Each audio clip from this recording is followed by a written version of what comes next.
Hello everyone, it's been a while, but we're here with another Marvel Crisis Protocol unboxing. The releases for May, because the April releases are still not out, they've been heavily delayed. I think they're starting to appear in Europe and some of America, haven't reached the UK yet, so the X-Force and whatnot will have to wait. But for today, we have CP46, Mr. Sinister, and CP63, because the numbers are just jumping around all over the place now. We have Scarlet Witch and Quicksilver, a box I've been looking forward to a lot. We are going to start with Mr. Sinister though, who I know less about. I remember him from the 90s X-Men cartoon. I think Cyclops and Jean Grey, they were on their honeymoon and he kidnaps them. I don't remember ever seeing the conclusion to that story arc, but I remember that, and him being like a geneticist and what have you. Evolutionary perfection. Also, as of last night, Atomic Mass Games has updated their affiliation lists to cover these two boxes, and also their erratas. One of his tactic cards has been heavily edited, so there might not even be any point in reading it out, honestly. But yeah, check the errata, because one of them has been massively changed, the text on it. I mean, I don't know what the text says right now, but like the full text listing is huge in the errata. But here's the important part, the assembly instructions. And these, other than shoulder blade into wrist, which is as always utterly pointless, looks like a perfectly fine sculpt. The fire has a little thing that attaches onto the back, that goes onto the base, and he's stepping out of his, whatever it is, his pool of genetic material. I didn't mean that to sound as disgusting as it did. He's on the medium-sized base, of which you get two. And there is his sprue. That's liable to snap a little bit. That's very thin. How come you have two? Oh, I guess, yeah, both sides. He's got a very large vampire-esque cape. I remember him being very vampire-like in the cartoon. But yeah, the rest of it, as always, it looks good. And he is quite large, so the forearm, honestly, it's not that bad. So, let's see. Let's see his card and his tactics card that needed changing so badly. One of Scarlet Witch's attacks got slightly changed or reworded as well, I think just to clarify things. So we have these tokens are his genetic tokens, which he gains from, actually no, maybe these are, I'm not sure. One of them is a genetic token, which I imagine must be the syringe. The other things I'm not so sure about. He might come with a mission, I guess. Well, we'll see. And as for the chains, who knows? Oh, he does come with a mission. It's sitting right there. A 19 threat mission, Deadly Legacy Virus Cured. Place 3. Oh, okay, so that's the Legacy Cures. You go by map E. 1 directly point for each cure held by a character. You can interact with it to pick it up. At the end of the character's activation, if it's holding a Legacy Cure, it removes a special condition from itself. If at any time anyone is holding all three, the character is immediately KO'd, and its controlling player scores 8 victory points. You OD, but you get 8 victory points? Oh, that's very strange. Interesting. So I believe, no, it's Cloning Banks, I think, was the one that got edited. Forced Extraction. Mr. Sinister spends 1 to place up to 3 allied characters within 3 of him suffer 1 damage, and they give him genetic material which he uses for his various dealings, including Cloning Banks, which is the card. Oh, good grief, it's got a wall of text. It has been heavily changed, this text. It's been utterly rewritten, so I'm not going to bother reading this. The gist of it is, though, in a cleanup phase, you put this card on the table, and then in the power phase, you can put 1 to 3 genetic material on it and spawn someone from your roster that wasn't used that meets that power value. So 2 or 3, because there's no 1 power characters. And then you just get them for the rest of the game. Sounds powerful, but keep in mind that's probably going to happen turn 3 at the earliest. So not super overpowered. But yeah, don't read the card, read the errata text to be clear on that. And finally, we have his card, which is hopefully in focus. 6 health, medium move, size 3. He's 4 threat, 3/3/4. He's got a basic strike, energy, genetic splicing. It's a beam 4. He only needs 1 power as well, and it's 5 dice. That's a really good attack. After this is resolved, the character gains 1 genetic sample. And then he has recombinant disintegration, which is, depending on how many genetic samples you use up, area 1, 2, 3. 6 dice, 6 power. Has a chance to do a genetic burst. Enemy characters within range of this attack suffer 1 damage. Okay. He can be used in Cabal lists. I can't remember what else he can be used in. But they have the affiliation list have been updated. You can remove genetic samples from him to remove special conditions. You can choose an enemy character within 3 for 1 power and remove 1 genetic sample and give him the root special condition. They changed the root symbol then? Is that what the chain was? Is that root? Because it used to be like Groot's tree. Such fun little playthings. Choose an enemy character within 3 and advance it small for 2 power. Molecular regeneration. If this character would suffer damage, you can remove genetic counters to reduce the damage suffered by 1 for each removed. You can only have a maximum of 3 any time, and he has flight. On his wounded side, his max health goes down by 1. His attacks seem to stay the same. Genetic negation, yeah, that's the same. Yeah, all that changes is his health goes down by 1, it seems like. A very interesting character. I'm not sure, again, how powerful really that cloning is, but interesting nonetheless. I am curious though. So I guess, yeah, they're used for the mission. That must be root. That must be genetic samples. It just gives you a couple of 3s so you don't clutter up his card that much. Fair enough. Alright, I'll get this cleaned out of the way and we'll take a look at the other box. So, Scarlet Witch and Quicksilver, the children of Magneto, they can of course be used in Brotherhood lists, they can both be used in Avengers. Quicksilver counts for an Inhuman list as well. I might be forgetting one, I don't remember if Scarlet Witch is part of A-Force offhand. There's the back of the box if you want to read that. But we have our sprue, we have our protective card, but the important part, it's a 1-pager for them too. Okay, let's have a look. The back of Wanda's hair needs to be stuck to her mask, which is a little annoying. It looks like the magic chaos energy she's sitting on has a distinct indent for her, which is a welcome change to things like Enchantress and other characters where it was a little vague, but you know. And for Quicksilver, a lot of assembly on the bit of rubble that's exploding for whatever reason, but for the rest of him, looks simple enough, and he's wearing his, well, they're both wearing their super classic costume, which I know some people had issue with. I prefer the more modern looking stuff as well, honestly.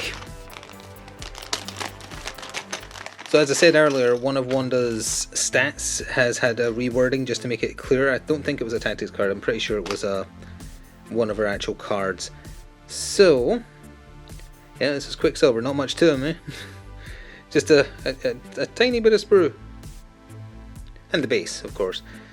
So yeah, you've got to be a little bit careful with the chaos magic. That is very thin, but it will look neat when it's done.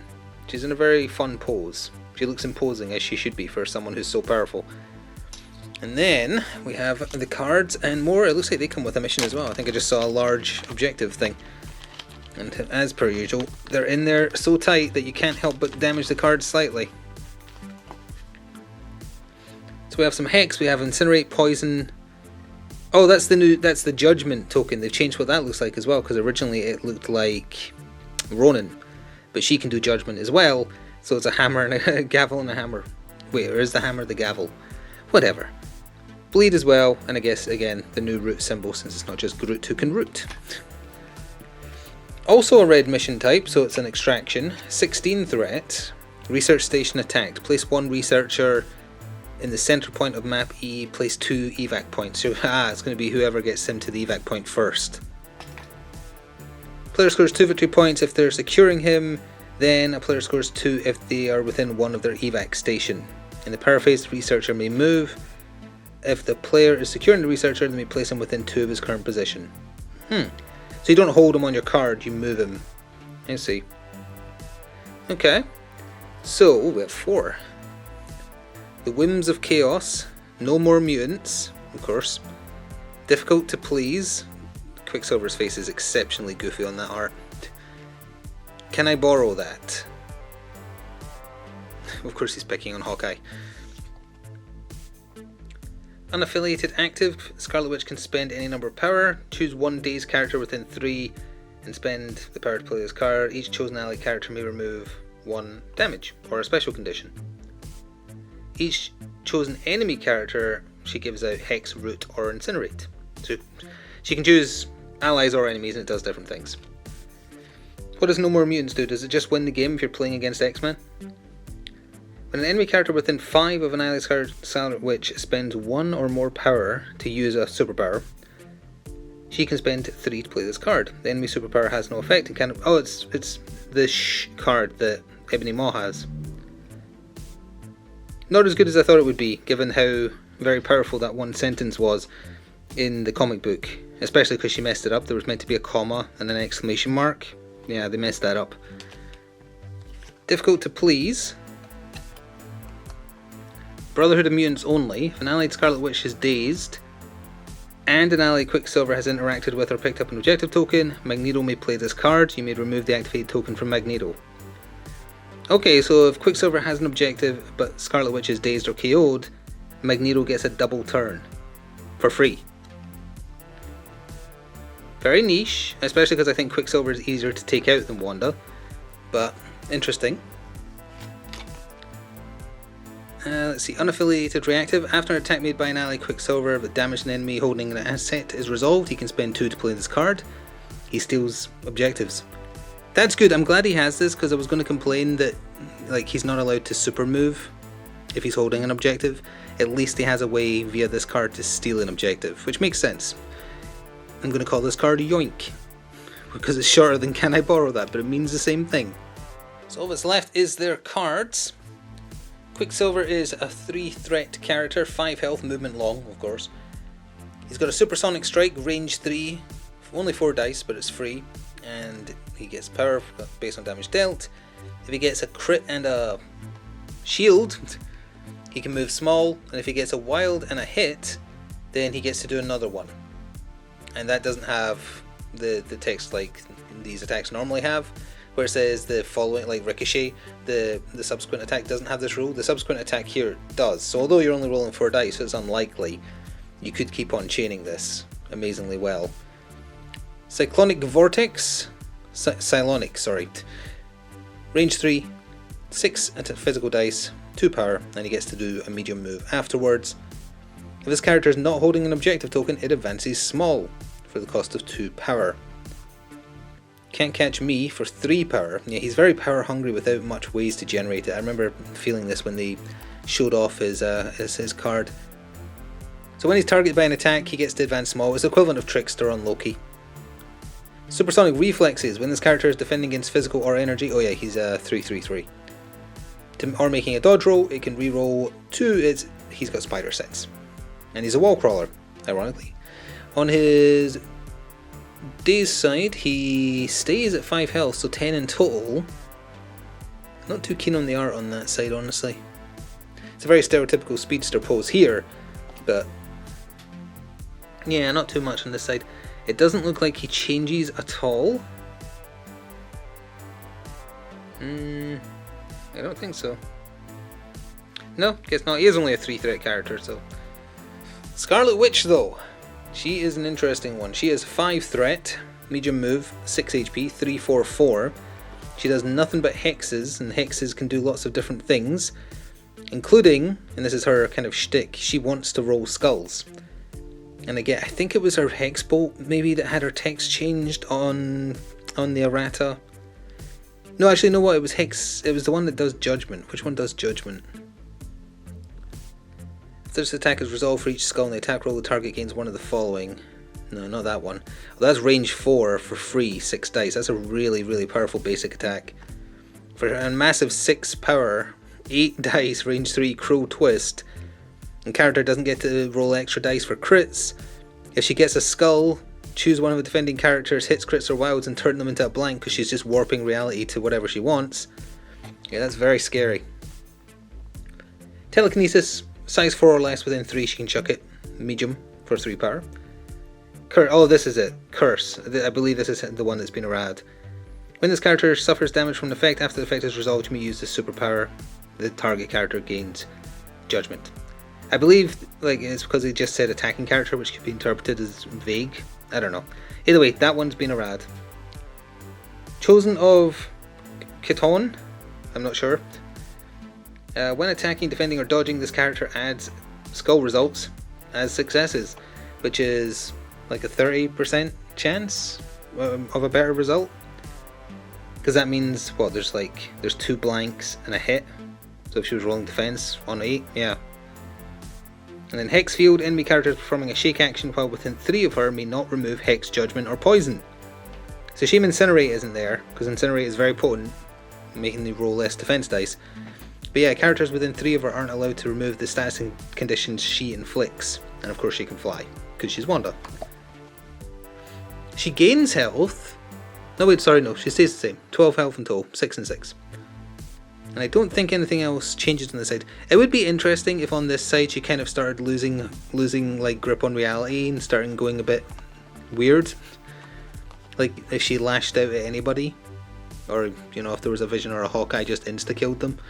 You know, something like that. Just to show that she's a little bit wrong in the head because of her powers. But no, it looks to me like she stays the same. She's going to be very potent. Difficult to fit in a big list for Brotherhood, or anyone really, at 5 threat, because Magneto's 5 or 6 as well. Quicksilver's cheap and cheerful. You could put in Toad, I suppose. But yeah, she's hard to fit in with other heavy hitters, but as a heavy hitter of her own, especially against anyone who's weak to Mystic, she is really interesting, and counting skulls as positives in basically everything she does. Yeah, she strikes me as being incredibly potent. But we won't know until we try her. So we will see these on the table as soon as possible. Mr. Sinister as well, of course, up there. And going into June, July, I think we can look forward to the Amazing Spider-Man and his various new villains. Carnage, Mysterio, Kraven, the Lizard, etc, etc. And hopefully the X-Force releases will come out in the UK soon, and we can take a look at those as well. Except Deadpool, because I don't want the tackle truck. But anyway, thank you very much for watching this video. See you soon for more in the future. Ta-ta for now.